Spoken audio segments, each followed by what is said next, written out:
إن الحمد لله نحمده ونستعينه ونستغفره ونعوذ بالله من شرور أنفسنا ومن سيئات أعمالنا. من يهده الله فلا مضل له ومن يضلل فلا هادي له. وأشهد أن لا إله إلا الله وحده لا شريك له وأشهد أن محمدا عبده ورسوله. يا أيها الذين آمنوا اتقوا الله حق تقاته ولا تموتن إلا وأنتم مسلمون. يا أيها الناس اتقوا ربكم الذي خلقكم من نفس واحدة وخلق منها زوجها وبث منهما رجالا كثيرا ونساء واتقوا الله الذي تساءلون به والأرحام إن الله كان عليكم رقيبا.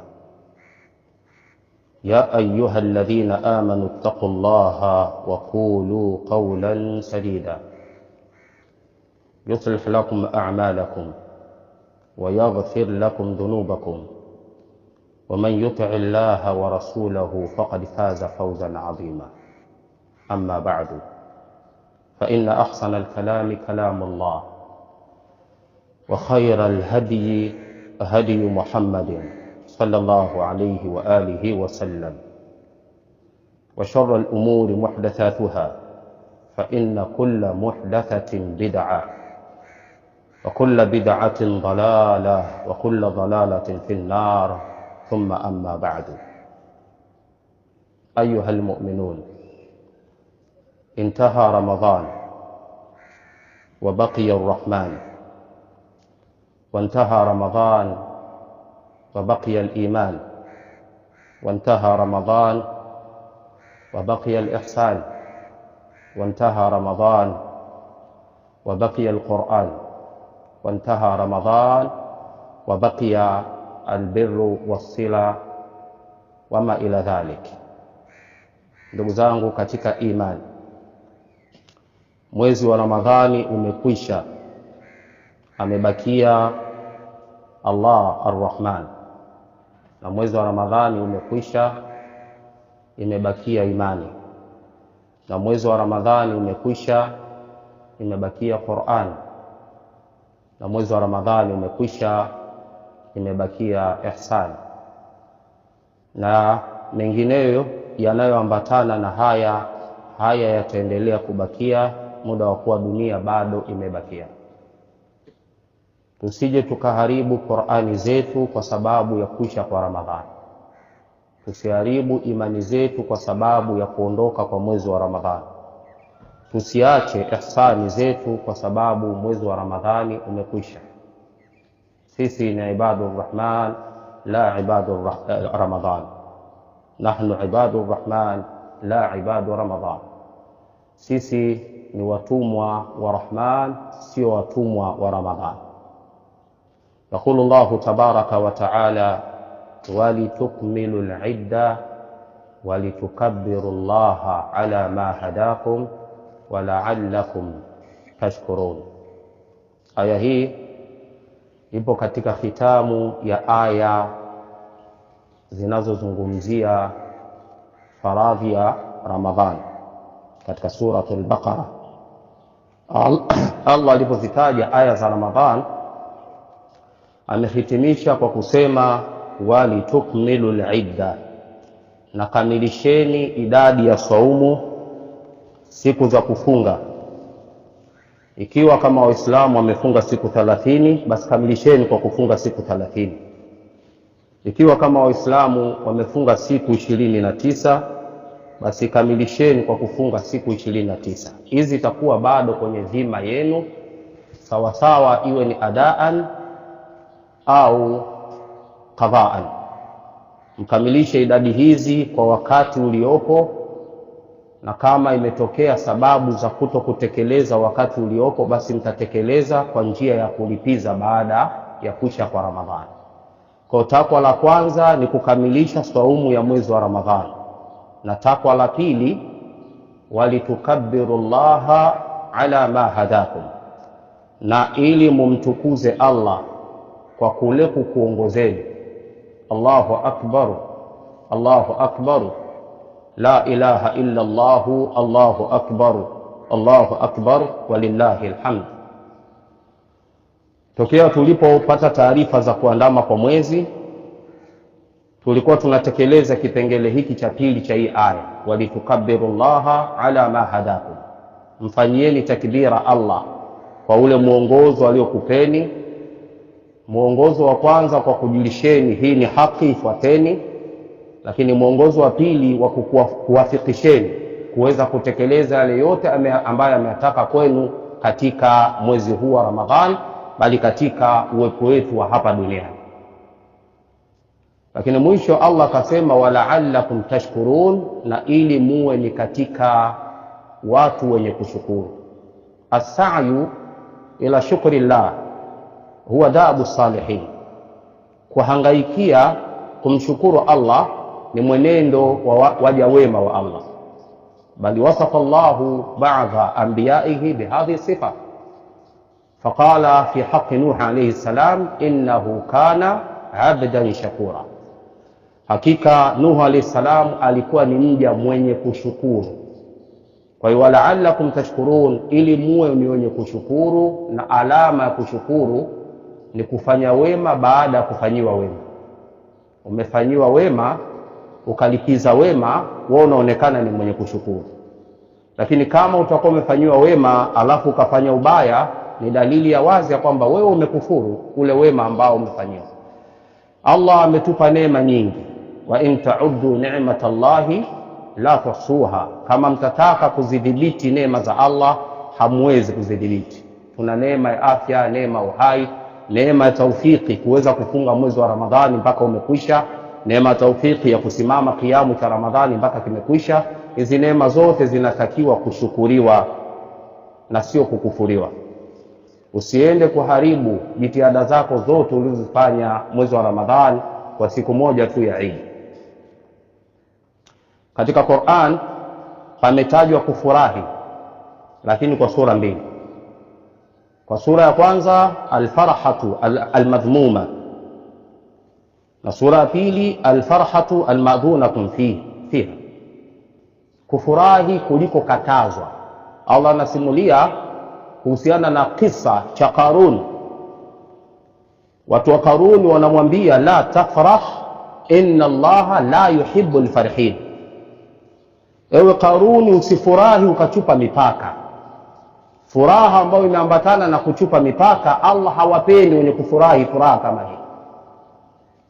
Lakini Allah akasema katika surati Yunus, qul bifadlillahi wa birahmatihi fabidhalika falyafrahu huwa khairun mimma yajma'un, sema ya Muhammad, kwa fadhila ya Allah na rahma zake basi waumini wafurahi. Kufurahi huku kwa fadhila za Allah na rehema zake ni bora zaidi kuliko yale ambayo tunayakusanya. Ayuha almu'min, anta baina farhi almadhmumi wa baina farhi almadhuni fihi. Wewe muumini leo upo katika moja ya furaha mbili. Furaha ya kwanza iliyoruhusiwa, ambao unapata na thawabu ndani yake, ni ile furaha ambayo utaendelea kufurahi huku ukiwa unachunga mipaka ya Allah. Na furaha ya pili ni ile iliyokatazwa, furaha ambayo itakupelekea waasi, ufanye maasi, uharibu wema wako ambao umeutengeneza katika mwezi mzima wa Ramadhani. Bila shaka waumini tuna raghaba ya kuwa na furaha ambayo itadumu hapa duniani na kesho akhera. Lisaimi farhatan yafrahuhuma, farhatun inda fitri wa farhatun inda liqa'i rabbi. Mwenye kufunga anathibitikiwa na furaha mbili. Furaha wakati wa kufungua saumu yake jioni baada ya kuwa amemaliza saumu. Leo siku ya Eid, baada ya kuwa amekamilisha mwezi mzima, anafurahi kuwafikishwa kutimiza matakwa ya Allah tabaraka wa taala juu yake. Lakini furaha ya pili ni ya kwenda kukutana na Allah tabaraka wa taala siku ya Kiyama. Usiharibu furaha hii ya pili kwa furaha hii ya kwanza. Furaha yako hii ya kwanza isiende kukutibulia furaha ya pili ya kwenda kukutana na Allah subhanahu wa ta'ala siku ya kiyama. Ikhwani fil iman, tumewafikiwa na Allah subhanahu wa ta'ala kufunga saumu. Tumewafikiwa na Allah tabaraka wa ta'ala kusimama katika kisimamo cha Ramadhani. Tumewafikiwa na Allah jalla wa ala kuisoma sana Qur'an. Tumewafikiwa na tukawafikiwa. Sisi mara nyingi tuna tabia ya kuona kile tulichokifanya kimazoea ni haki yetu na ni stahiki yetu, na tunaona ni kawaida na imekuwa hivyo kwa sababu tunafanya kila siku. Miaka na miaka Ramadhani inakuja, tunafunga, inapita, tunaendelea. Lakini billahi alaikum, hii ni neema kubwa sana ambayo Allah ametujalia. Tumefunga katika hali ya amani, hali ya utulivu, hali ya masikilizano, hali ya neema mbalimbali. Wenzetu hawajapata neema kama hii. Mimi kwa umri wangu na kumbukumbu zangu, hakuna Ramadhani imekuwa ngumu kwa umma wa Kiislamu kama Ramadhani hii. Haulioni hilo kwa sababu sisi tunaswali kama sasa hivi hapa tupo kwenye swala hili. Hakuna hata mlinzi mmoja hapa ambaye analinda chochote. Hakuna askari, hakuna mgambo, hakuna yoyote. Tupo katika furaha na rahma ya Allah.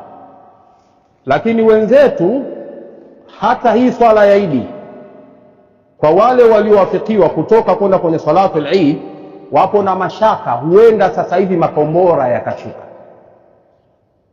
Umma wa Kiislamu bima fihim sunniyuhum wa bima fihim shi'iyuhum, umma mzima wa Kiislamu kwa masuni wao pamoja na mashia wao, eneo lote la Waislamu katika Ramadhani hii limefunga katika wakati mgumu sana.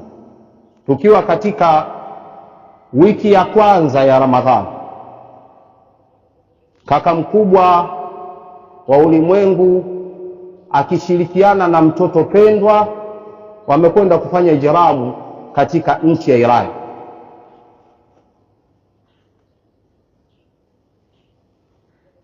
Na kwa maelezo yao kwamba wanakwenda kuondoa hatarisho kutokana na kile kinachoogopewa kwa huyu anaitwa Muirani. Ana silaha za maangamivu, anatishia amani ya dunia. Kwa hiyo ikawa wamekwenda hawa bwana wakubwa wawili kwa ajili ya kwenda kuvamia nchi ile na kuua waliowaua, na wanaendelea kuua mpaka leo. Haya mambo yameweka Waislamu katika wakati mgumu sana. Mimi namshukuru Allah tabaraka wa taala katika wakati ambao nimeona Waislamu wana utulivu kiasi kikubwa sana. Huu wakati unawezekana ukawa ni wakati wa mfano. Changamoto zote hizi ambazo zinatokea, bado hawajaanza kurushiana makombora Waislamu wenyewe kwa wenyewe kwa lengo la kuwa na kijana wenyewe kwa wenyewe. Pamoja na kwamba zimefanyika jitihada nyingi na zinaendelea kufanyika kuwachonganisha baina Waislamu wenyewe kwa wenyewe wapigane. Mara utasikia Uturuki nako kumepigwa makombora, lakini anasimama rais wa Uturuki anasema hapana, sio Muislamu aliyotupa makombora haya. Hii ni amani ambayo Allah ameijalia kwetu. Ikhwani fil iman, dunia imeingia katika wakati mgumu sana kipindi hiki. Unapopandisha gharama za mafuta ambao ni wasila wa vyombo vya usafiri, unakwaza katika usafiri. Unapokwaza katika usafiri kutoka sehemu moja kwenda sehemu nyingine, unakwaza mawasiliano. Ukikwaza mawasiliano, unakwaza uchumi. Sasa dunia inaelekea katika janga kubwa sana la kuporomoka katika uchumi. Lakini tukiulizana, haya yote ni kwa ajili ya nini? Kwa ajili ya kumwahami mtoto pendwa, yeye tu huyu mmoja sababishe vurugu zote za dunia? Kweli? Ikhwani, Allah anasimulia katika kitabu kitukufu cha Qur'an kisa cha Nabiiullah Suleiman alayhi salam. Huyu bwana analetewa habari na mmoja wa majeshi yake ambaye ni ndege anaitwa Hudhud. Suleiman tafaqada at-tayra faqala ma li la ara al-hudhud am kana min al-ghaibin. Alikagua jeshi lake la ndege akasema, mbona simuoni ndege hudhud, au kakimbia? Akasema, law adhibannahu adhaban shadidan au la adbahannahu au la yatiyanni bisultanin mubin. Nikimkamata hudhud nitamwadhibu adhabu kali au tamchinja au aniletee uthibitisho alikwenda wapi. Allah anasimulia katika Qur'ani, famakatha ghaira ba'idin faqala ahattu bima lam tuhit bihi wajituka min sab'in binaba'in yaqin. Akakaa muda si mrefu, akajitokeza yule hudhud, akamwambia Nabii Allah Suleiman, mfalme, mimi nimejua kile ambacho wewe ukijua. Nimetoka kwenye maeneo ya mji wa Saba na nimekuja na habari yenye yaqini. Inni wajadtu imra'atan tamlikuhum wa utiyat min kulli shay'in wa laha 'arshun 'azim wajadtuha wa qaumaha yasjuduna lish-shamsi min dunillah. Nimekwenda kwenye mji wa Saba, nimeukuta kule wamemilikisha mwanamke ndio mtawala wao, lakini zaidi ya hayo ni kwamba wanasujudia asiyekuwa Allah tabaraka wa taala. Suleiman katika busara za uongozi akasema, sanandhuru asadaqta am kunta min alkadhibin, tutakagua na kuhakiki habari yako. Umejitetea tu kwa sababu umeambiwa utachinjwa au na habari yenye ukweli ndani yake? Akatuma majeshi yake ya majini kwenda kukagua, akakuta habari kama alivyoeleza hudhud. Suleiman alayhi salam akaandika ujumbe, innahu min Suleiman wa innahu bismillahir rahmanir rahim alla ta'alu alayya wa atuni muslimin. Hii barua inatoka kwa Suleiman, na barua hii imeanza na bismillahir rahmanir rahim, msijitukuze kwangu, njoeni haraka hali ya kuwa ni Waislamu. Yule mama Malakatu Saba al-musamma bi Balqis, mfalme wa Saba ambaye anajulikana kwa jina Balqis, aliwaita mawaziri wake akawaambia, inni ulqiya ilayya kitabun karim. Nukta ya kwanza hiyo, nimeletewa barua tukufu. Akaiheshimu barua ya mfalme kwa kuita ni barua tukufu.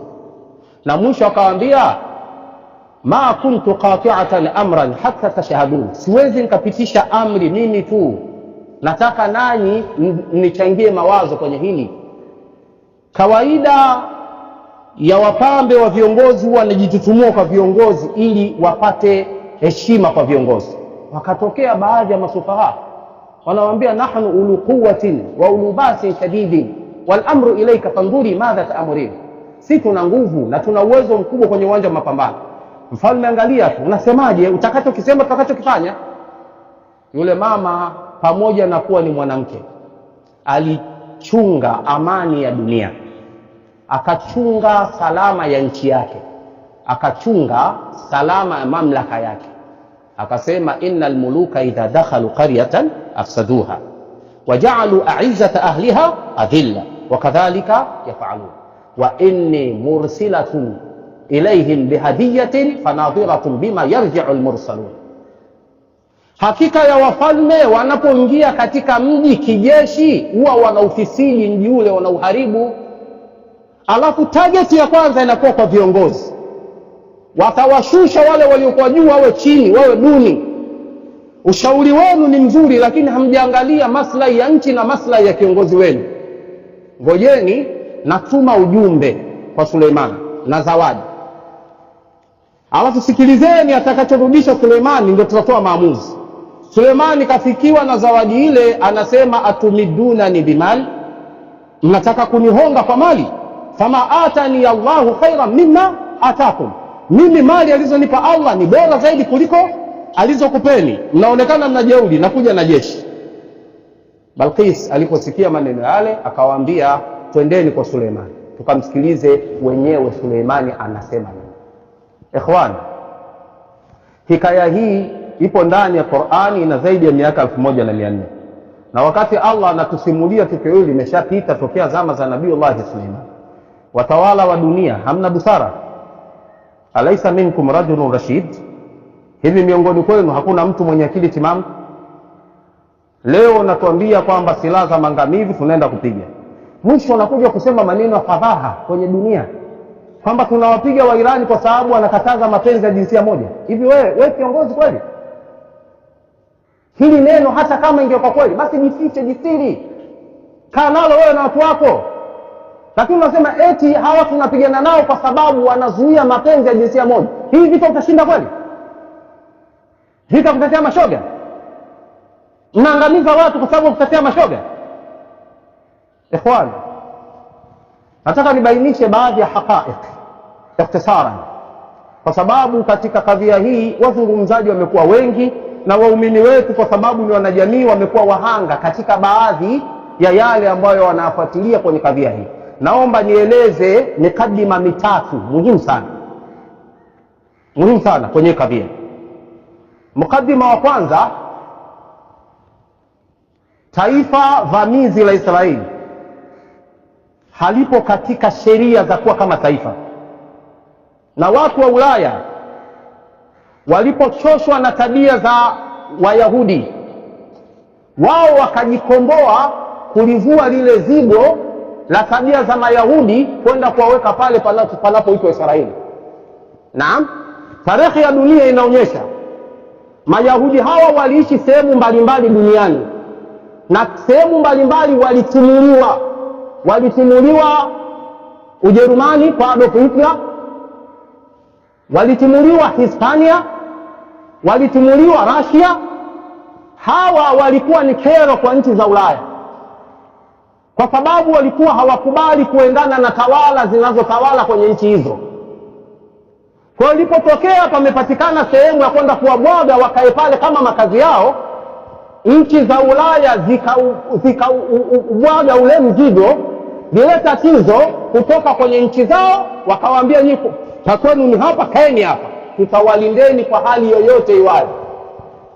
Msingi wa kwanza, kwa nini nchi za Ulaya na Amerika wanawatetea Mayahudi kuliko kitu chochote bila sababu, na wanafanya wanavyotaka watu wa Israeli? Kwa sababu ilikuwa ni mzigo wa kinyesi kwao, ni gunia la misumari kwao, limewatesa na likawatesa, na wameendelea kugombana nalo. Wakaona huu mzigo ni mzito, bora tuutue hapa. Walipotoa kwa ubwaga, wakawachia ulimwengu matatizo. Kama ilivyokuwa walikuwa na matatizo kwenye kila nchi ya Ulaya walioishi, ndivyo wameendelea kuwa na matatizo kwenye nchi za Mashariki ya Kati. Unashangaa wao kila wakati wanawaza kumwaga damu, kila wakati wanawaza vita, lakini kila wakati wanaanzisha machafuko. Hii ni tabia yao. Allah tabaraka wa taala ametutahadharisha katika Qur'ani kutokana na tabia hizi za Kiyahudi. Hawakuwa na amana na Allah, hawakuwa na amana na mitume wao, walimfanyia khiana Mtume Muhammad sallallahu alaihi wasallam, wakataka kumuua. Hivyo watakuwa na amana na mimi na wewe? Wamekosa na amana na Allah, wamekosa amana na mitume yao wote. Piteni kwenye Qur'an hiwari baina ya Musa alayhi salam na Bani Israili, aliyetumwa Musa, alitumwa kwenda kuwaokoa Bani Israili kutoka kwenye mikono ya Farao. Hebu angalia mjadala uliokuwa unatokea baina ya Musa na Bani Israili. Walifika wakati wakamwambia Musa, lan nasbira ala ta'amin wahid. Kwa rahma ya Allah aliwaletea chakula kutoka mbinguni, almanna wassalwa. Wakamkabili mtume wao wakamwambia, lan nasbira ala ta'amin wahid, hatuwezi kuvumilia kila siku la chakula namna moja. Fad'u lana rabbak, angalia itabiri, tuombe kwa Mungu wako. Wao sio Mungu wao. Fad'u lana rabbaka yukhrij lana mimma tunbitul ardh, tuombe kwa Mungu wako atuletee vile vinavyootesha na ardhi. Hii ni moja. Lakini walifikia wakati wakamwambia mtume Musa alayhi salam, lan nu'mina laka hatta nara Allah jara, hatukuamini tena. Unakwenda ukirudi utata story si Mungu, hatukuamini mpaka tumuone Mungu mwenyewe. Unategemea kuandika kwenye karatasi, wino na karatasi, utasababisha Mayahudi watulie? Shairi mmoja anasema, lughatul madafi' wal qanabil wal qana yusfa al khitabu biha wal istifham, mal ihtijajatu wala tadallu nafi'un kadhaba al yara'u wa suddiqa as-simsam. lugha ya makombora na vifaru na risasi. Hiyo ndo lugha inayoondosha haya majadiliano yasiyofikia mwisho. Hizi hoja hazitaleta manufaa. Kalamu imesema uongo na kinachosema ukweli ni makombora. Mukaddima wa pili.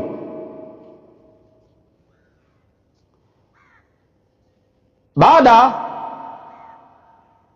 ya umma wa Kiislamu kuwa chimbuko lake kutoka kwa Mtume Muhammad sallallahu alaihi wasallam Mwarabu, na Abu Bakari ni Siddiqi ni Mwarabu, Umar Faruq mpaka Ali mpaka daula al-Amawiya katika marhala yake ya kwanza ilikuwa ina Waarabu watupu, kwenda kwenye daula isma Abbasiya marhala yake ya kwanza Waarabu, mpaka marhala ya pili ilikuwa utawala wa umma wa Kiislamu upo kwa Waarabu mpaka mwanzoni mwa miaka ya 1900,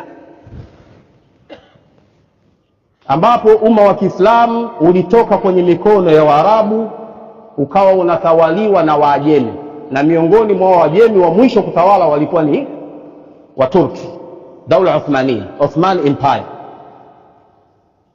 Lile jambo halikuwa linaridhiwa sana na Waarabu. Zingatieni sana maneno ambayo nawaambieni.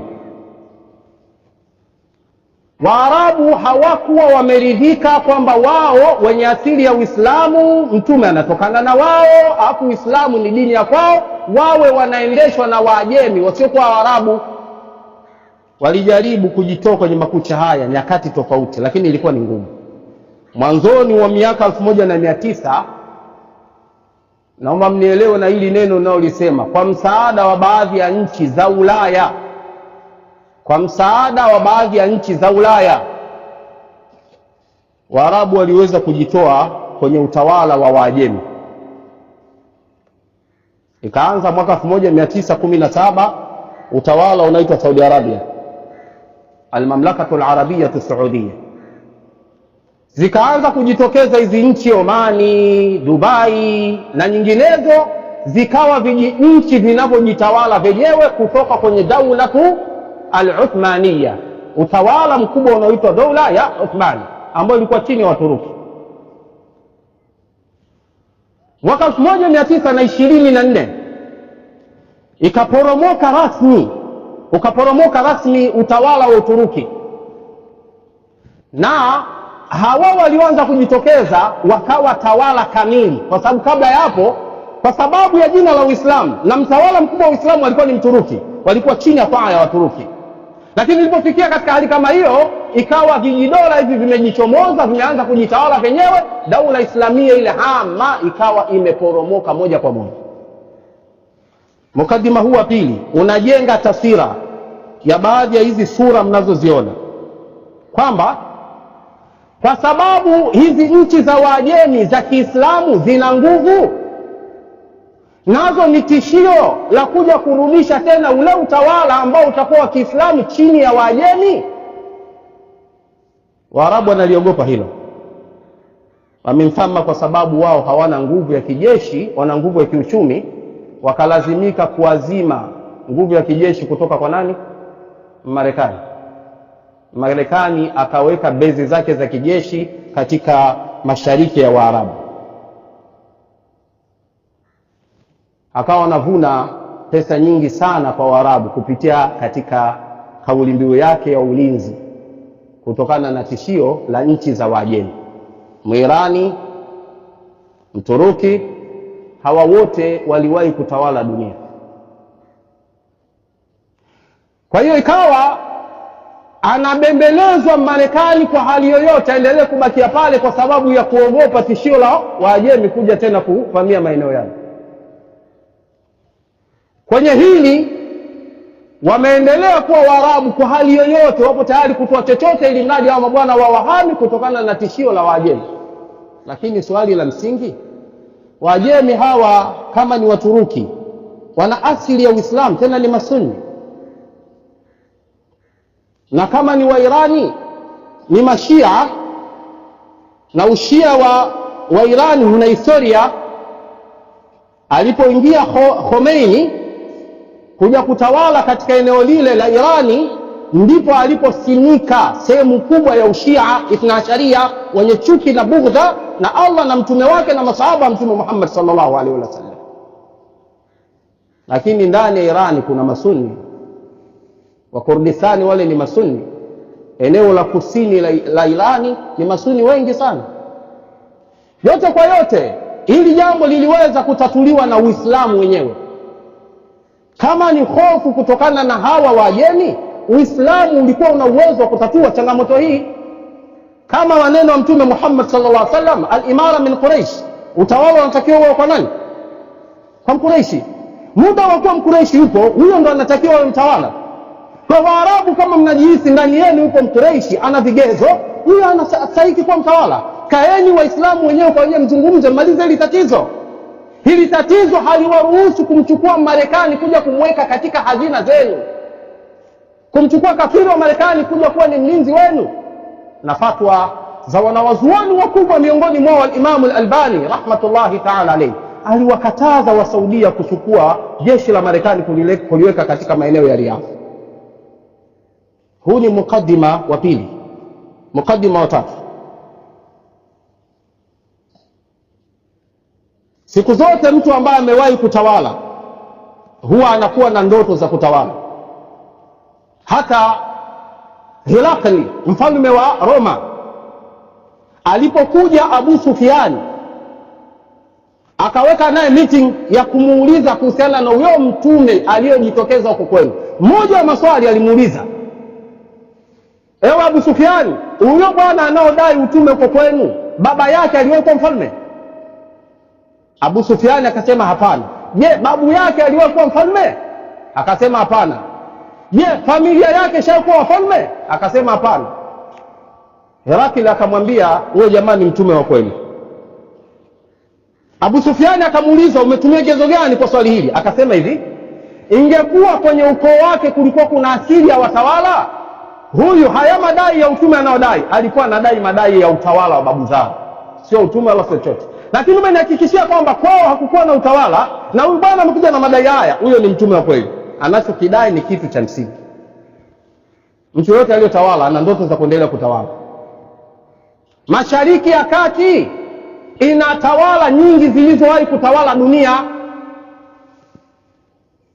Mwirani katika Persia ya kwanza, Uislamu unakuja duniani, umekuta tawala superpower mbili, utawala wa Roma na utawala wa Persia. Persia ni Wairani, kwa waliwahi kuitawala dunia kabla ya Uislamu.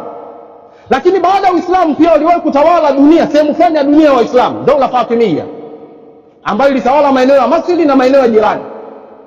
Hawa bado wana ndoto ya kuendelea kuitawala dunia. Lakini Uturuki, nimetoka kutaja hapa punde, Uturuki mpaka mwaka 1924 ndio ilikuwa utawala wa Uislamu duniani. Hawa wana ndoto pia ya kuitawala dunia. Watawala wapya wa dunia wanawaogopa watawala waliotangulia wa dunia. Wakakatengeneza ka utawala kanaitwa Israeli, kakae pale Mashariki ya Kati, awe kilanja wa kuangalia nani anajitokeza katika eneo hili la Mashariki ya Kati. Mwingereza akamweka mwaka 1946 mpaka 48, akamweka Mwisraeli maeneo yale kwa lengo la kwamba nusu ibakie kwa Waarabu Waislamu, nusu iwe ya Waisraeli, kama kilanja wa kukaa pale kuchunga nani anajitokeza tumtandike kabla hajaleta matatizo. Sababu eneo hili linatarishi, kuna watu wanataka kurudi tena kwenye utawala wao. Msione kwamba nchi za Ulaya na Amerika kila wakati wanamsaidia Mwisraeli, wamemweka pale kama ni kilanja wa kuzuia anayejitokeza. Sababu eneo lile ni eneo hatarishi, pana watawala wa dunia pale wana ndoto za kurudi tena. Kwa hiyo mtalalamika sana walimwengu, kwa nini Israeli, kwa nini Israeli? Israeli ni mwanajeshi wa bwana wakubwa. Vita vyote mlivyosikia, vita vya siku 6, Waarabu wamekusanya nguvu zao zote, wanajiandaa kwa ajili ya kwenda kumpiga Mwisraeli na kumuondoa. na wanafanya mawasiliano na nchi za Ulaya kwamba tunakwenda kumtandika. Hao watu wa Ulaya wenyewe ndio wanaopigana nao. Umenielewa? Narudia tena sehemu hii. Wakati wa Arabu wanajiandaa kwenda kumpiga Mwisraeli, wameandaa silaha na majeshi makubwa, wakajitangaza kwa watu wa Ulaya kwamba tunakwenda kumuondoa Mwisraeli. Hao watu wa Ulaya wenyewe ndio wanaopigana nao. Israeli ni lembo tu. Wakati wanajipanga kutaka kutoka, yamekuja makombora, yamesafisha zile ndege zilizopo uwanja wa ndege, zimepigwa zote na majeshi yote yamesambatishwa na vifaru vyote vimesamba kabla hajatoka. Information zote walizokuwa wanazipanga Waarabu jinsi juu ya kwenda kumuondosha Mwisraeli zimefeli zote. Anwar Sadat Masri aliandaa nguvu kubwa sana, akasema mara hii haiwezekani, lakini kilichotokea kabla hajatoka wamekuja kuvamia, wamesambaratisha kila kitu. Hizi habari zinavuja vipi? Kwa sababu walikuwa wanashirikiana na watu wa Ulaya, na watu wa Ulaya ndio wanaopigana ile vita.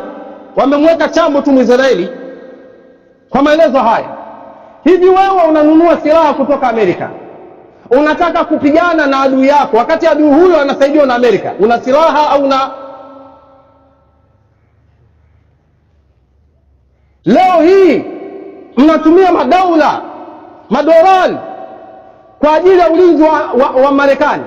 Irani anapiga kila sehemu. Kuna haja tena kuendelea kumchukua kama mlinzi? وأعدوا لهم ما استطعتم من قوة ومن رباط الخيل ترهبون به عدو الله وعدوكم. الآن Allah tabaraka wa taala anatutaka waumini tuandae kiasi tunachoweza katika nguvu dhidi ya maadui zetu. Nimeangalia tafsiri ya al-Allama Abdurrahman bin Nasir Saadi, miongoni mwa maelezo yaliyotajwa kwenye aya hii ametaja kitu kimoja cha ajabu sana. Anasema katika moja ya maandalizi ni maandalizi ya akili. Wa'iddu lahum mastata'tum min quwwa, miongoni mwa kuwa mnazotakiwa kujiandaa nazo Waislamu dhidi ya adui ni nguvu ya akili. Na kama kuna sehemu Waislamu tumefeli, ni sehemu ya kuto kutumia akili zetu vizuri. Sasa hivi kidogo akili zinaanza kurudi kidogo. Yaani Waarabu kukataa kugombanishwa na Waislamu wenzao wakati walikuwa wanachoambiwa ndicho wanachokifanya. Yaani sasa hivi Marekani anamchokoza Mwarabu, Mwisraeli anapiga kwa Waarabu, anapiga kwa Turuki, anataka wapigane Waislamu wenyewe kwa wenyewe, alafu waendelee kuuza silaha. Na wamefanya majaribio haya mara nyingi na walifanikiwa. Mara hii Waislamu wamekataa. Katika moja ya maandalizi ambayo inatakiwa kuandaa dhidi ya adui ni maandalizi ya akili salama, akili sahihi, akili pevu.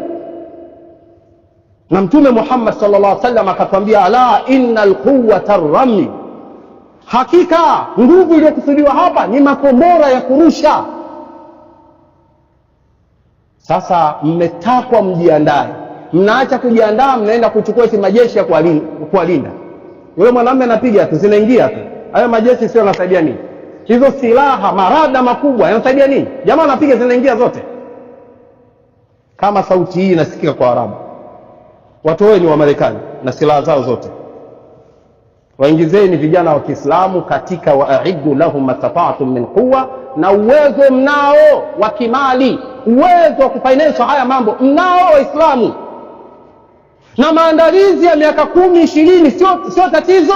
Muirani anaijimbia dunia sasa hivi, amekaa miaka mingapi ya maandalizi? Miaka 80 mpaka 90. 80 mwanzo mpaka 88. Muirani anapigana na Muiraki. Muiraki aliyokuwa anasapotiwa na Amerika na nchi za Ulaya. Wamepigana miaka 8. Muirani alikuwa mnyonge. Lakini baada ya vita vile ndio Muirani akaingia maabara. We hata uwe viongozi 100 wa Irani, wameiandaa nchi nzima kwa viongozi. Kama vile ambavyo ilikuwa kufa kwa Mtume haikuwa dosari, alisimama Abubakari kisimamo kizuri. Alipokufa Abubakari haikuwa dosari, akauawa Umar haikuwa dosari. Kwenye upande wa uongozi na utawala hatukuwahi kuyumba, kwa sababu Mtume alifanya maandalizi ya watu vizuri. Kwa hiyo Marekani na Mwisraeli, mkidhani kwamba mtaondoa wa Irani kwa sababu ya kuua watu, wao wameandaa watu wengi mno wanaweza kushika nafasi hiyo. Sasa jamani, wahiddu lahum mastata'tum min quwwa, andaeni kiasi cha nguvu mnachokiweza. Leo hii kulazimika eti kumtumia Marekani kwa sababu ya tishio la Muirani Mshia, kwa sababu ya tishio la Mturuki, sababu sio Mwarabu. Huu ni uzembe wa hali ya juu sana. Kwa nini msiwaandae vijana wenu? Waarabu ni wanaume kwenye tarehe ya dunia. Mmoja ya watu ambao wameonyesha muujiza duniani katika Waarabu, Osama bin Zaidi, kamanda wa jeshi miaka 17. Wapi imewahi kutokea kama hii? Huyu ni Mwarabu tena Msuudi. Dunia inakumbuka mtu ambaye anaitwa Khalid ibn al-Walid. Mpaka msemaji mmoja anasema ajazatin nisa'u an yalidna mithla Khalid. Wakina mama wameshinda tena kuzaa mfano wa Khalid ibn al-Walid. Alikuwa Mwarabu huyu. Tunao akina Khalid wengi, tunao akina Osama bin Zaidi wengi, lakini wameweka kwenye vijio vya kahawa. Wanakunywa kahawa kwenye vijio vya kahawa. Hawa mkiwabadilishia mazingira, hawa ni wakina Khalid tamam kabisa. Hawa ni wakina Osama bin Zaidi, wakina Abdullah ibn Mas'ud. Lakini mazingira ambayo mnawalea ni mazingira starehe.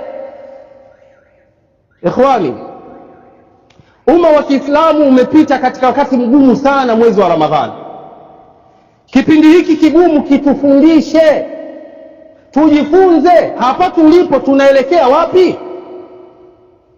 Tumetahammal walillahi alhamdu wal minna, tumefunga vizuri, tumesimama visimamo vizuri, tumeimaliza Ramadhani vizuri. Dhima ya Ramadhani tumeitua. Tuna dhima ya kutetea itikadi yetu, tuna dhima ya kutetea dini yetu. Turudi tena katika majidi yetu. Miongoni mwa vitu ambavyo mimi navilalamikia sana kwa upande wa Uislamu, Waislamu, mimi mtoto wangu wa kwanza nimemuita Musa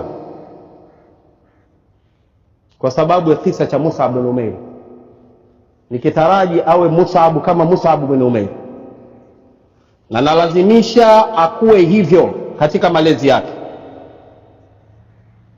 Haya matukio ya juzi yametokea, nimekikumbuka sana hiki kisa cha Suleiman na Balqis. Allah kanijalia mwezi wa Ramadhani pata mtoto wa kike, nikamuita Balqis. Nataka awe kama mfalme wa Saba. Nina ndoto fulani katika akili yangu napita, inawezekana, na mimi sikati tamaa, wallahi inawezekana. Inawezekana. Isipokuwa wewe akili yako imeharibiwa. Wewe akili imeharibiwa, unaona kwamba ni jambo zito, haliwezekani. Wallahi inawezekana. Mtume Muhammad sallallahu alaihi wasallam ametokea katika mazingira duni mno.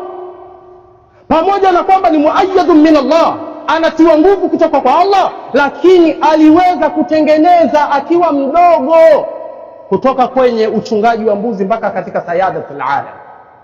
Mtoto aliolelewa kwenye kuchunga mbuzi, mtoto yatima wa baba na mama, ndio aliokuwa mtawala wa dunia. Iwaje wakina Musa wanashindwa kuwa watawala wa dunia, wametoka kwa baba na mama? Qur'ani ipo, sunna ipo, tunashindwa wapi?